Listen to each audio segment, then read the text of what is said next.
Jay Rosen returns from a lengthy holiday assignment to rejoin Tom for This Week in FCPA, the Holmes Found Guilty edition. Some of the stories and podcasts we look at this week include Elizabeth Holmes is found guilty, why 2022 will be a critical year in ESG reporting, what are some of the top D&O stories from 2021, Airbnb is spanked over sanctions involving Cuba, MorganStanley is fined over $60 million for a data breach, China's new ABC guidelines. Let's focus on the G in ESG. What are key areas for board oversight in 2022? Audrey Harris joins AMI, and Broadcat is sold. All this and more on This Week in FCPA.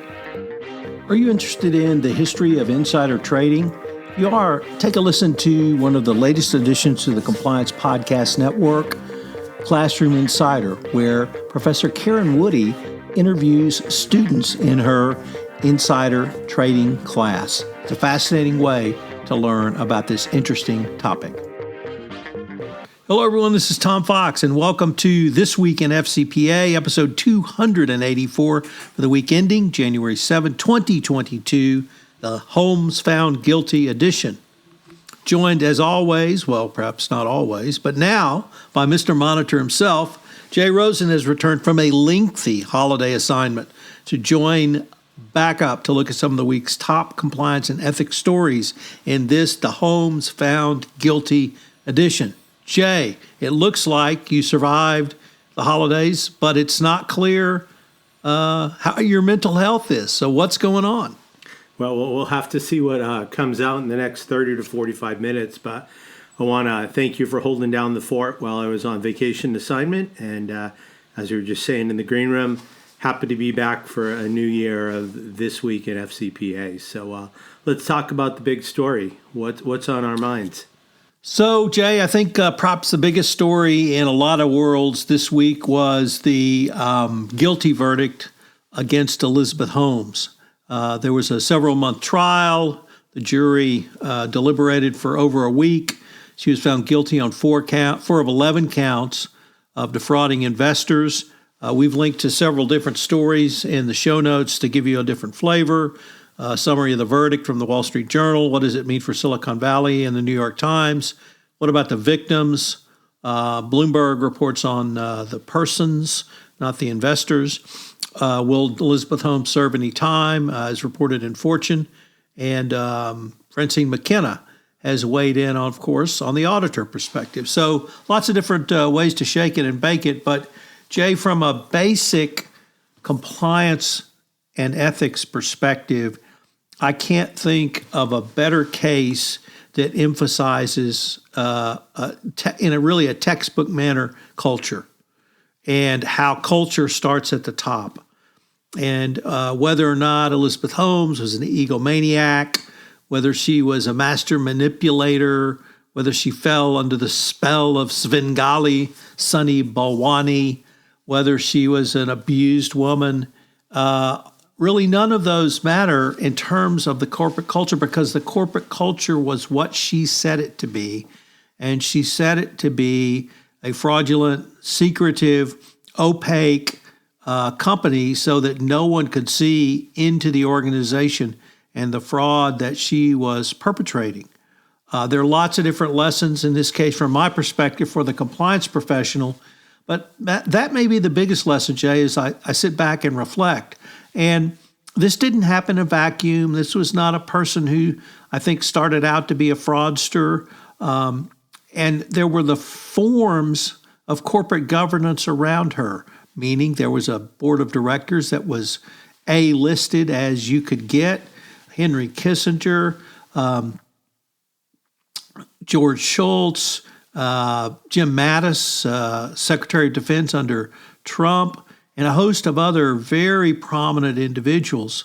And they completely, totally, and utterly failed to oversee Holmes, Sunny Balwani, and Theranos in any meaningful way. So I know you talk a lot about culture, And I could even maybe tie this to the Lisa Monaco, DAG Lisa Monaco's October 2021 speech, where she talked about FCPA enforcement. But Jay, she talked about it in the context of corporate culture. And it was corporate culture around compliance. It was corporate culture around recidivism. It was corporate culture around the way you do investigations. It was corporate culture around whether or not you're going to be assessed or ordered to have a monitor. So I was really struck by just how basic a cultural failure this was. You and I could go probably into the weeds for days around the compliance failures. But maybe what were some of your thoughts? I can't remember if you played in the Silicon Valley market or not when you were an investment banker. I know you've talked to lots of money folks out there, but was that ever a part of kind of the J. Rosen oeuvre?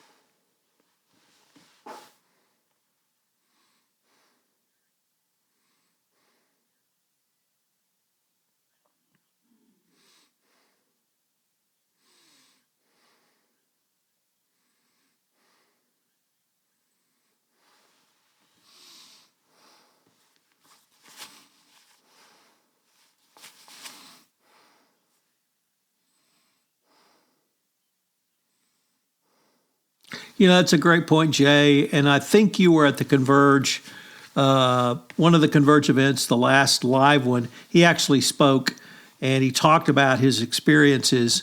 And he was a 20-something when this happened. He may not have even been 25.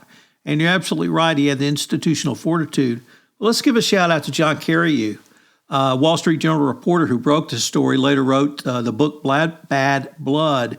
And it really, I think, Jay, emphasized to me another key development from 2021, which was found in the Biden administration's strategy for countering corruption, which is the press. And they specifically called out the press for bringing forward whistleblowing information, whether it's in the context of the Panama Papers or in the context of John Carreyrou breaking the Theranos story. I've looked at this from the due diligence perspective. I had a great podcast with Brandon Daniels at Exeger about investment due diligence and different ways to think about due diligence that you can do. Like I said, lots of lessons learned, lots we could slice and dice. But to me, that's really the biggest story, certainly of last week and maybe of the year. Certainly the biggest story of the year so far. So, Jay, maybe moving on, what does Mike Munro and his colleague think about 2022 as a year for ESG reporting? Well, much has occurred in the world of ESG over the past few years, and most would agree that the momentum behind sustainability reporting is increasing. Significantly, several events from late 2020 throughout 2021 have brought ESG to a point of no return. And Mike and Guido believe that 2022 appears to be the year where this will all change, with certain ESG reporting being made mandatory per regulations. And the process has begun for the adoption of specific and audible sustainability standards. During 2022, affected companies will need to take immediate steps to ensure required information will be timely, accurate, and readily available. Here are some significant ESG developments to expect in the coming year. SEC required reporting on ESG. Throughout 2021, the U.S. Securities and Exchange Commission proposed rules for mandatory reporting related to several key areas of ESG, including climate change, human capital management, board diversity, and cyberspace risk governance. However, these proposals resulted in a bit of a firestorm, with important issues being intensely debated regarding how the SEC's jurisdiction for such mandates and how the concept of materiality would be treated. The outcome of these debates and final decisions made which could include litigation, should most definitely have a material impact on any future SEC ESG-related disclosure requirements. Now taking a look at the ESU, their ESG required reporting. Also in April of last year, the EC, the European Commission, adopted a proposal for a Corporate Sustainability Reporting Directive, CSRD, to include specific European sustainability reporting standards. And these standards, once adopted by member countries, could be applicable to all undertakings within the EU. Next, the IFRS sustainability standards. In early 2021, during the COP26 Climate Conference, Internal Financial Reporting Standards Foundation announced the creation of an International Sustainability Standards Board. With IFRS accounting standards adopted by more than 140 countries, new ESG reporting standards, some of which will likely be communicated in 2022, could have an enormous impact on companies and other ESG developments expected in the coming year. Other important ESG-related changes already announced for this year include the transition of the new GRI Universal and Sector Standards, the Value Reporting Foundation, and International Integrated Reporting Council to combine with IFRS Foundation and a new government-led organization for economic cooperation and development. This is significant effort has been being expended on reporting frameworks with definitive changes scheduled for this year. We are starting to see convergence and consolidation of all standards, but at the same time, major organizations and government agencies are pursuing their agendas independently. It still remains to be seen what the ultimate regulatory framework and reporting requirements will be, or whether there will be more than one framework countries will need to adhere to. However, what's clear is that companies around the world must stay closely abreast of these important 2022 ESG reporting developments and as early as possible take thoughtful steps to make sure that the company is in the best position to respond in a well thought out and organized manner. Tom, what are some of the top D&O stories from 2021? Well, Jay, our good friend Kevin LaCroix and fellow Michigan law grad has given us top 10 D&O stories from 2021. And I'm going to run through these pretty quickly, but securities filings declined overall. SPAC activity and SPAC litigation increased. Number 3, COVID-related litigation increased. Number 4, the pandemic-related effects are still roiling the economy. Number 5, plaintiffs' lawyers continue to file cybersecurity-related D&O claims, although they've had mixed success. 6, board diversity concerns trigger legislation, regulation, and litigation, the holy trifecta. 7, D&O litigation arising out of sexual misconduct or hostile workplaces continues to be filed, and I think this one will be bigger indeed going forward. Caremark continues to expand for the compliance realm. D&O risks are not simply increasing in the United States, but literally on a worldwide basis. And D&O insurance remains a hard market, meaning not a lot of price flexibility, and coverage may be difficult to get if you've had other claims. So really interesting year in D&O insurance. Matt, Kelly, and I have focused on SPAC-related litigation and D&O claims against not only SPACs, but ransomware as well. So I think we're going to continue to see this. And Jay, I know you and other podcasts have talked about Activision and how the facts of that case were so bad that it may raise hostile work environments to a risk that boards now need to be more involved with. Typically, before that was sort of seen as an HR function, but when you have systemic hostile work environments and a CEO who tolerates the kind of sexual harassment and illicit behavior he did at that company, you may have a bigger problem, and that may raise up to the directors and officers level. So we're going to continue to watch that. It's tangential to compliance, but it's interesting to see these tangential issues kind of roil back, ROIL back, and how they impact really, I think, important issues, particularly for boards of directors.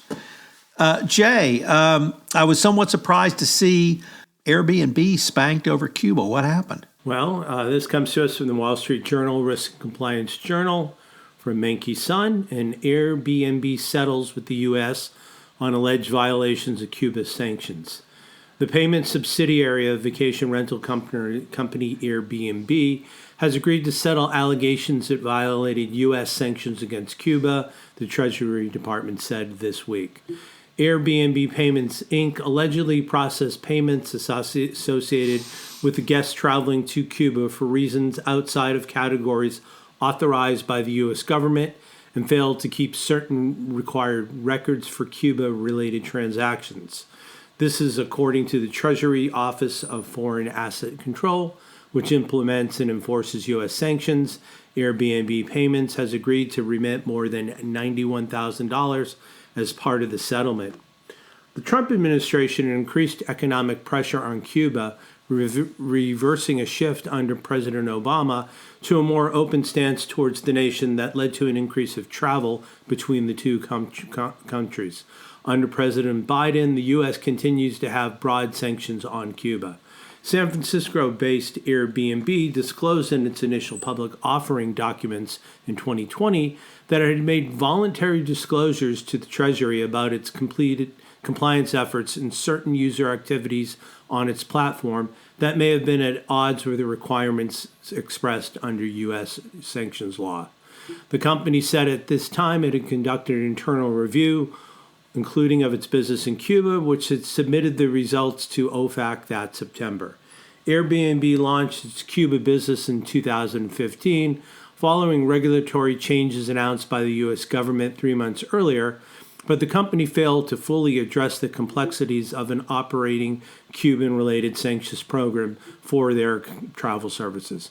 OFAC said in an agreement. OFAC also alleged that the rapid growth of Airbnb's services in Cuba outpaced its ability to manage sanctions-related risks through its technology. Finally, OFAC acknowledged that the violations were discovered after Airbnb's Payments proactively initiated a comprehensive review of its sanctions program, according to an agreement. Airbnb Payments also implemented remedial measures to strengthen its sanctions compliance program and fully cooperated with OFAC, according to the agreement. So, Tom, on to another corporate case. What is the story on MorganStanley's fine for their data breach? We'll be right back with more stories on This Week in FCPA after this message from our sponsor.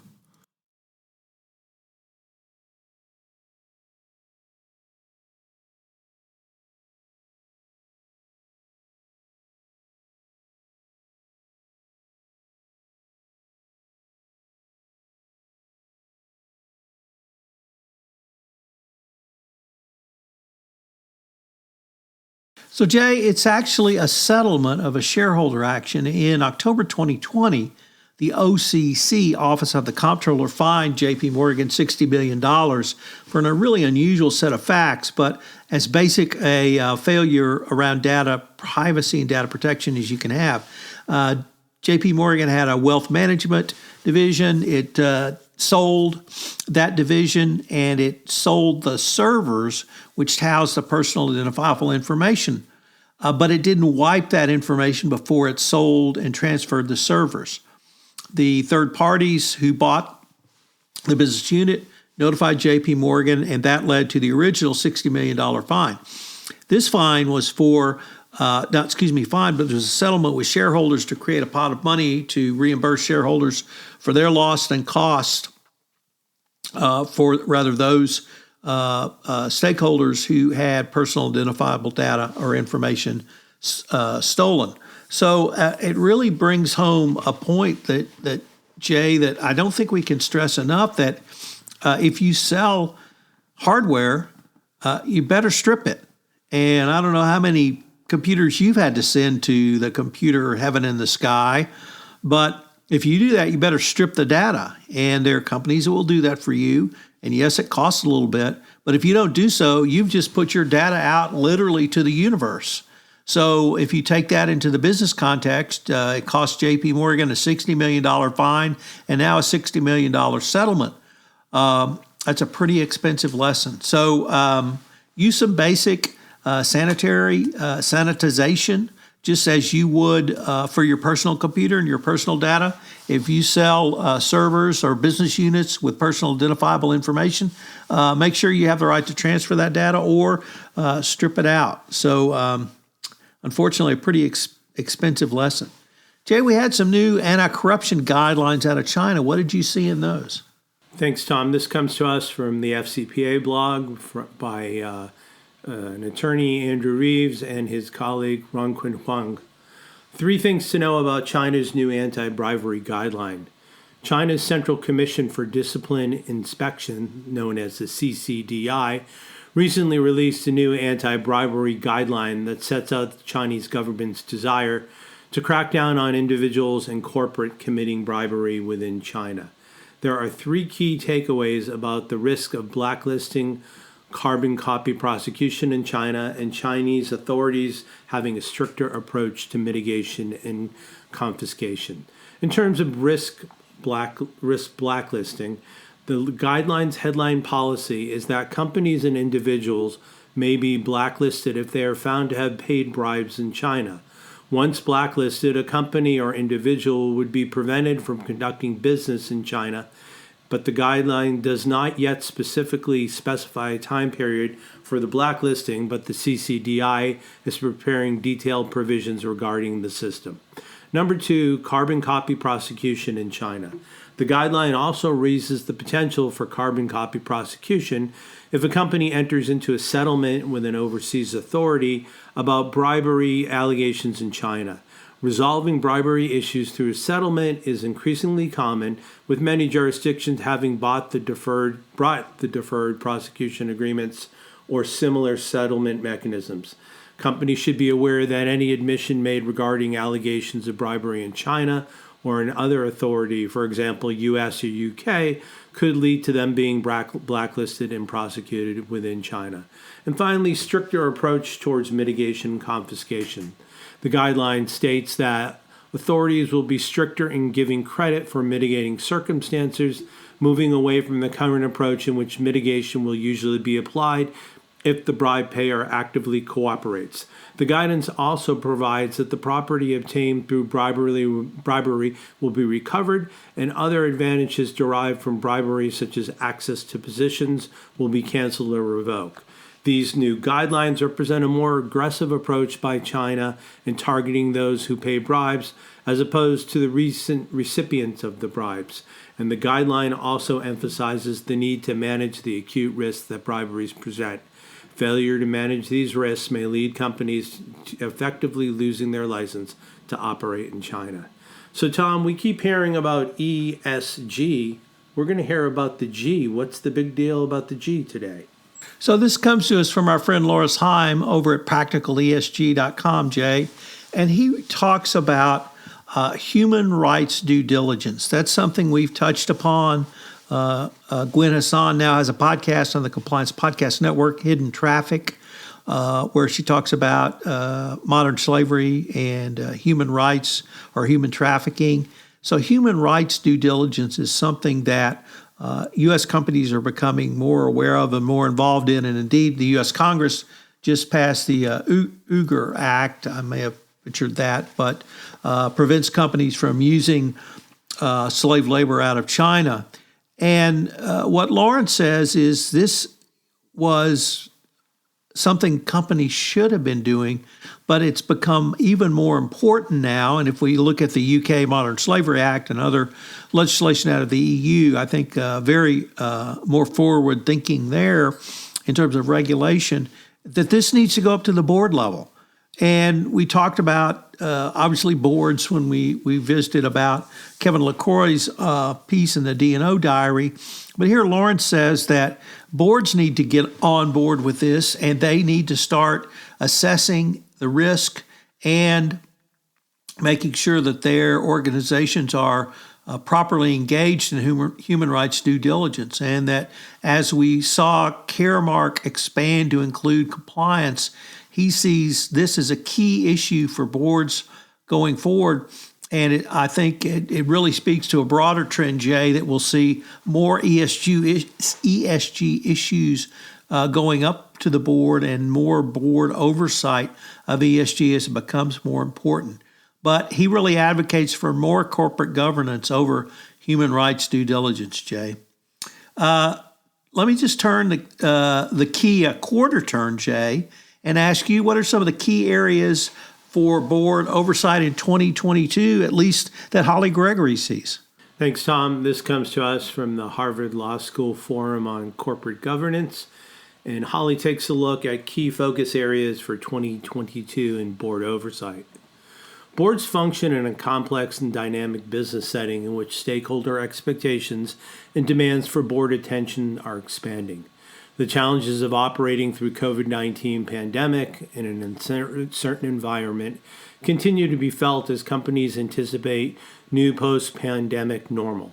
Companies face pressure on multiple fronts, including resistance to returning to in-person work in a highly competitive talent market, supply chain bottlenecks and inflation, the potential for a global and national economic slowdown, and increasing risks of cyber attacks, unusual climate events, and regulatory action in all atmospheres are at a heightened scrutiny of board oversight. Ensuring that directors are well positioned to satisfy this oversight responsibility requires periodic assessment of board agenda priorities and the related structures, process, and controls that are in place to ensure the board is well informed on a timely basis of matters that are critical. The post summarizes directors' duty of oversight and highlights issues that are likely to require significant board attention in the coming year. First of all, the duty of oversight. As we said above, the board is responsible under state corporate law for direction and management of the company. It typically delegates significant authority to the CEO and senior management to run the business, and once the board has delegated its authority, its primary responsibility is to oversee management's performance. In terms of strategy and risk, the board should remain focused on providing guidance and oversight, with the majority of its time reserved for discussing corporate strategy and assessing the quality of management's performance, including their focus on business continuity, opportunities, and risk. Corporate purpose in ESG matters. In an environment of rising expectations about the role of companies in society, boards should remain focused on ensuring that the company innovates in providing goods and services in a way that meets fair expectations of a range of shareholders. Human capital and workforce issues. The COVID-19 pandemic, together with the shift to knowledge-based economy, highlights the value of human capital and triggered changes in business needs, work preferences, the market for human capital, and associated risks. Human capital management issues are critical to corporate culture and are a key area for board oversight. Shareholder engagement and activism. The onus is on boards and senior executives teams to inform and engage with stakeholders and shareholders about corporate purpose and strategy, key board decisions, and the rationales for those decisions. Engagement provides an opportunity to gain insight into shareholder viewpoints, which can be valuable in formulating an appropriate strategy going forward. Crisis management. Every board is likely to face a crisis that requires it to become more actively engaged in overseeing management's response or even in developing and undertaking the response itself. To prepare the company to react quickly with assurance in a crisis-driven external and internal events, the board and management should consider sources of potential crises and develop plans to address them. And finally, board management relationship and board culture. While the board monitors management's performance and provides direction, it also has to act as a sounding board for management to test and hone ideas and as a resource for expertise. Strong board management relationships require a constructive and respectful give and take, a recognition of the distinction between board and management roles, and the transparency grounded in the expectation that management will deliver bad news promptly. The board needs to develop a strong working relationship with the CEO and other members of the team, and at the same time be able to provide constructive guidance and criticism. Tom, what is news about the latest merger in our little ethics and compliance part of the world? Unfortunately, now it's no longer the latest. We had one announced today. But I want to talk to you about Broadcat. And Ricardo Pelifon, one of the true characters in our field, sold Broadcat. I think this really surprised everyone. Ricardo, in addition to being one of the biggest characters, he has some of the greatest products using a behavioralist approach for compliance communication and training, and really has been on the cutting edge in many ways of utilizing visuals, then moving to videos and audios and other media to help companies create memorable, engaging, and effective compliance. Ricardo is a card-carrying member of the bar, and so he brings a lawyer's perspective to training, but he certainly doesn't give you a lawyer giving you training. Anybody who's been to a conference has seen him, heard him, or knows of him. And the sale itself was to an outfit called FCP, or Featherweight Capital Partners, an Austin-based private equity firm. I believe they have an additional healthcare hotline provider, so they may be building up a little portfolio of compliance companies. And perhaps most interestingly, the managing partner of Featherweight Capital, Alex Klingelberger, is actually taking over or joining Broadcat as the CEO. So it's going to be interesting to see him in our space, in the compliance world. I don't know. Hopefully Ricardo will continue to be a part of Broadcat, and I hope he continues to be part of the overall compliance community. Jay, it's not in the show notes, but I mentioned we had another announcement of a sale today. True Learning has been sold. As I said, I can no longer say, or I can't say Broadcat is the latest sale in the compliance space. But Jay, I would really like maybe to get your views on the following, which is we are now seeing more private equity money moving into the compliance space. And when I see private equity go into a space, it tells me they believe there's opportunity for growth, and significant growth, because typically a private equity firm will take a position and to flip or spin out a company in 3 to 5 years with some multiple of profitability on the sales price. So is there anything you see to private equity engaging more in the compliance product space that really gives you pause or even encourages you going forward? Well, it's a great question, Tom. And, to echo your thoughts about private equity, they're not in there just because they're good Samaritans. They want to flip the company in 18 to 36 months and get anywhere from a 2 to 5x return. So my only initial thought in this might be is what we've reported on weekly and for the past year is there's so much more happening within our space in terms of ESG and other reporting functions. So if private equity has sniffed out that these reporting functions are going to be big and they're going to really be a source of income, that might be one reason why they're piling in. And it's, if we go back to GDPR, it's almost 2 years ago, and we still really don't see that major effect. So sometimes there is a lag on this, but I think that that they know that there's going to be more automation, there's going to be more need for verification. So maybe there's an upside there for consolidation. Lots of shuns on my part. So Jay, big news out of AMI. You weren't sold, but I thought it was pretty significant. Tell us about it. I am happy to let everyone know that Audrey Harris has just joined Affiliated Monitors, and this is as of Wednesday, January 5th this year. Audrey has joined us as a managing director in global anti-corruption, compliance, ethics, and non-financial risk. And she brings her experience as a big law partner and co-chair of a global practice, as well as practical know-how from herself being a chief compliance officer. Affiliated Monitors was pleased to bring Audrey onto the team, said Vin DiCiani, the founder and president. Her knowledge and experience in white-collar and global matters greatly augments AMI's capabilities in providing first-class independent monitoring and compliance and ethics services. In addition, the perspective drawn from her work as a chief compliance officer adds great depth to the affiliated monitor's growing team. With a renewed focus on independent monitoring and compliance programs by DOJ, Audrey is the right person to help companies and their counsel in need of services that AMI provides. Audrey will be based in the Denver area, increasing AMI's presence in the Midwest, and she will also maintain a significant relationship out of her past work at DC and international levels. About her new role, Audrey said she's excited to really focus on helping companies identify and realize the compliance and value add for stakeholders and businesses.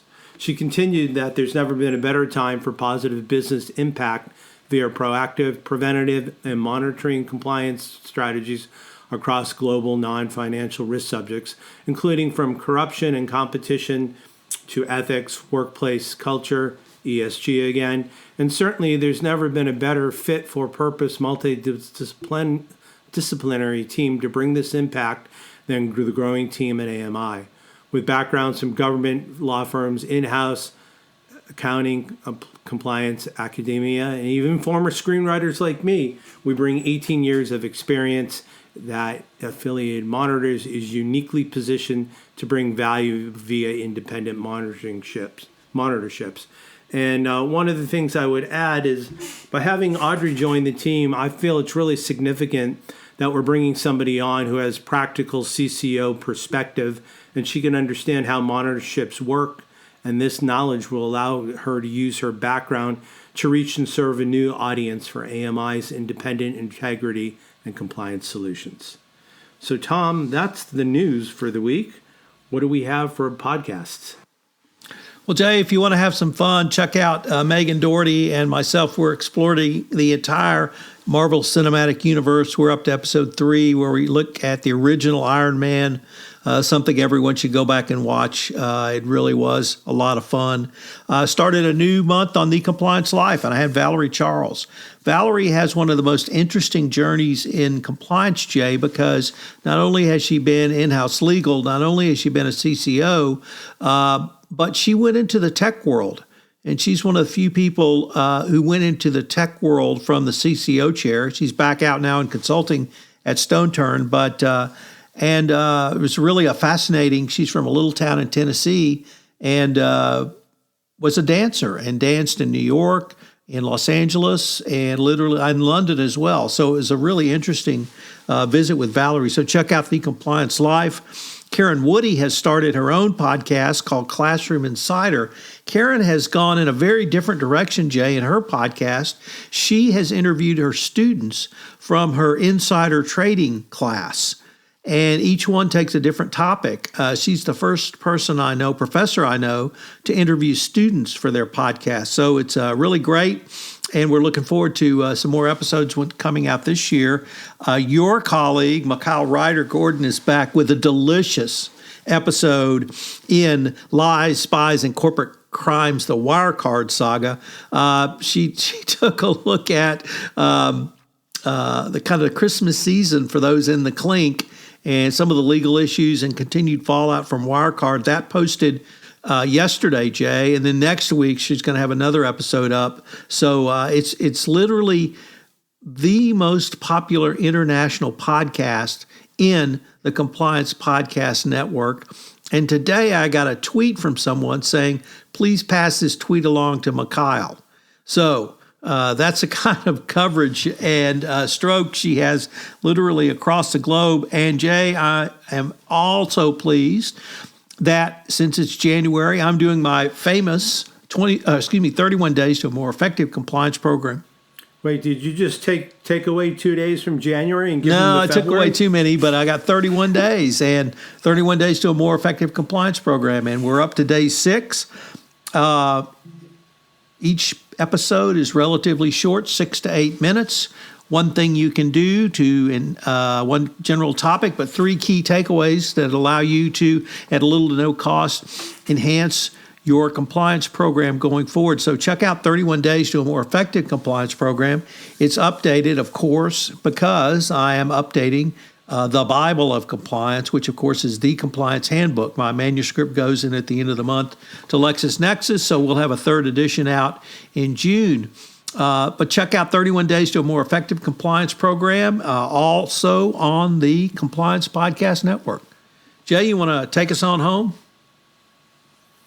So, yes, as you know, Tom Fox is the voice of compliance. He can be reached at tfox@tfoxlaw.com. And as always, I'm Jay Rosen, a.k.a. Mr. Monitor, and you can reach me at the initial J, R-O-S-E-N, at affiliatedmonitors.com. We'd like to thank you for joining us for This Week in FCPA, episode 284. Wow, it's a big number. For the week ending January 7th, 2022, the Holmes Found Guilty edition. We'd like to thank you for sharing some of your week or weekend with us, and we look forward to speaking with you next week when we take a look at This Week in FCPA. Take care.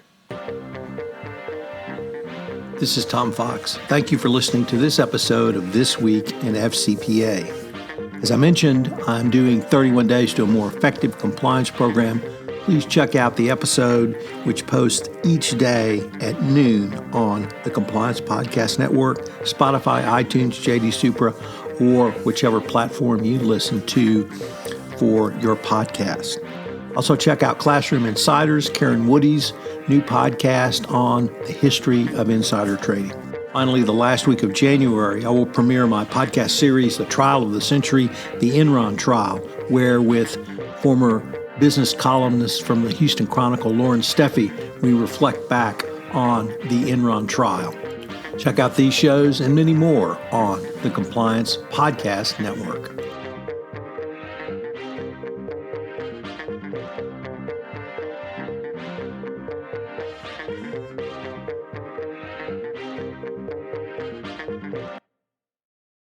This podcast is a part of the C-Suite Radio Network. For more top business podcasts, visit c-suiteradio.com.